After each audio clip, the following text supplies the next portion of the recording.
അങ്ങനെ വീട്ടിൽ ചുമ്മാ ബോറടിച്ചിരുന്നപ്പോഴാണ് ഇത്തയും കുട്ടും പ്രിയയും പിള്ളേരും എല്ലാവരും കൂടെ കൂടി വീട്ടിലേക്ക് വന്നത്. എന്നിട്ട് അവർ പറഞ്ഞു, ഒന്നും നോക്കണ്ട, നേരെ കാറിലേക്ക് കയറിക്കോ, റെഡിയാവലൊന്നും വേണ്ടെന്ന് പറഞ്ഞു. നേരെ ഒന്നും നോക്കിയില്ല, ഞാനും ചച്ചും കൂടെ കൂടി കാറിൽ കയറി. എങ്ങോട്ടാ പോണേ എന്നൊന്നും അറിയാത്തൊരു യാത്രയായിരുന്നു ഇത്. അവസാനം ചെന്ന് നിന്നത് ലുസൈലിലാണ്. അത് കഴിഞ്ഞ് ഞാൻ ആദ്യമായിട്ടാണ് അവിടെ പോണത്. ഞാനും ചച്ചുവും മാത്രമേ ഉണ്ടായിരുന്നുള്ളൂ കൂടെ. വരുണും ശ്രീകുട്ടനും വീട്ടിൽ തന്നെ ഇരുന്ന്. ഇത് നല്ല ഭംഗിയുണ്ടായിരുന്നു അവിടെ കാണാനായിട്ട്. ആദ്യമായിട്ട് പോണതിൻ്റെ ഒരു ആകാംക്ഷയും കാണാനൊരു ത്രില്ലും ഒക്കെ ഉണ്ടായിരുന്നു. പിന്നെ പിള്ളേരെ പറയണ്ടല്ലോ, പിള്ളേർ വെള്ളം കണ്ടു കഴിഞ്ഞാൽ അതിൽ കളിക്കലൊക്കെ തന്നെയായിരുന്നു. ഞാൻ അതിൻ്റെ ലൈറ്റും കാര്യങ്ങളും ഒക്കെ ഇങ്ങനെ നോക്കി ആസ്വദിച്ചുകൊണ്ടിരിക്കുകയായിരുന്നു.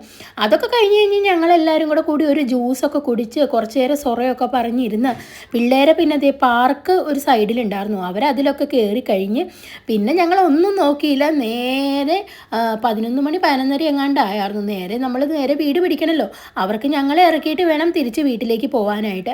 അങ്ങനെ അവർ ഞങ്ങളെ നേരെ ഞങ്ങളുടെ വീടിൻ്റെ ഫ്രണ്ടിൽ ഇറക്കിയിട്ട് അവരും വീട്ടിലേക്ക് പോയി. ഇത്രയൊക്കെ ഉള്ളൂ.